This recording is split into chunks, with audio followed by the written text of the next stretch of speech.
Venom, Easter eggs, references, and trivia. This is going to be everything that Jason and I could find. Obviously, this is going to be major spoilers, so if you have not seen this movie, definitely hit the watch later and come back and see this after you have seen the movie. Having said that, let's get into it. In the opening shot of the film, we are in space and get a shot of the rocket coming back to Earth. This is a visual reference to the first Predator film in 1987 starring Arnold Schwarzenegger, where in the opening shot, we see the Predator ship launch the Predator Earth, letting us know that an alien life being is headed towards Earth. The prison during the mid-credit scene where Eddie Brock interviews Cletus Cassidy, aka Woody Harrelson, is St. Quentin Prison. This is the same prison that Scott Lang was in for his crimes against Vistacor in Ant-Man. Both films take place in San Francisco, although these films take place in separate universes. The Venom symbiote briefly bonds with a dog to escape. In the comics, a sleigh dog named Ivan was bonded with a Venom symbiote.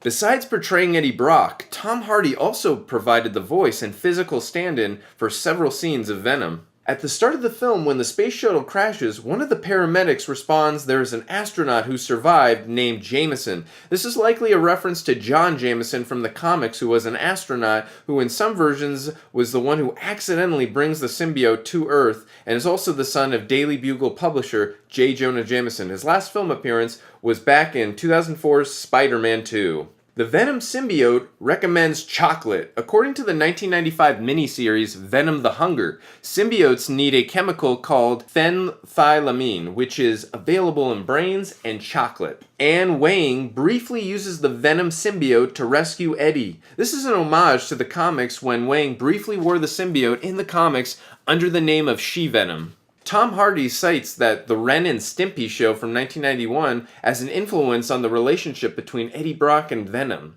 The filmmakers cite the Venom comic storylines Lethal Protector, where Venom becomes a vigilante guardian hero for San Francisco, and Planet of the Symbiotes, where Earth is invaded by an army of symbiotes, as an influence on this film. Anne Wang works for a law firm called Michelin and McFarlane. These are the names of the Venom creators David Michelin and Todd McFarlane. Stan Lee appears as a dog walker near the end of the film. The name of Eddie Brock's apartment building, Scholler, after Randy Scholler, a Marvel Comics fan who in 1982 suggested the idea of giving Spider-Man a black costume. The costume would debut in 1984 and would later evolve into the concept of a sentient alien being and later into a symbiote.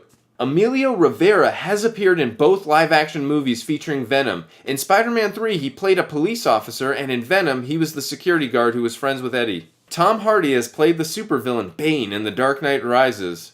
In the comics, Bane ingested a serum named Venom to gain super strength. Oh, the irony. At the end of the last scene before the credits, a sign can be seen for Ron Lim Herbal. Ron Lim is an artist who worked on the first Venom solo series. Tom Hardy cites singer James Brown as an influence on Venom's voice. The film's official movie poster is designed in a similar fashion to one of Spider-Man 2's movie posters. In each poster, the design presents the main character's face partially covered by part of his costume. Venom's line, eyes, lungs, pancreas, so many snacks, so little time, comes from the Amazing Spider-Man Comics issue number 374. And finally, the actor Ron Cephas Jones, who plays Jack, the editor who has to fire Eddie Brock, he also portrays another MCU character named Bobby Fish in the first 2 seasons of Luke Cage. Alright guys, well that's all the Easter eggs, references, and trivia that we could find. Was there more? I'm sure there was. If you can let us know in the comment section, we would definitely let you know. Otherwise, let us know in the comment section below as well what you thought of this movie and what you'd look forward to seeing in Venom 2.